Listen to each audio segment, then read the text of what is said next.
construction worker dali ako. Nakabalay lang gitrabaho. Grabe. Sobra kainit. Mamatay diri sa kainit ko eh. Nakabalay lang gitrabaho.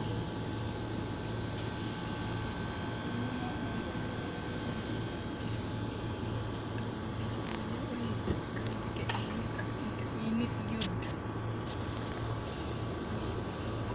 Isang ganib diri sa sulod, grabing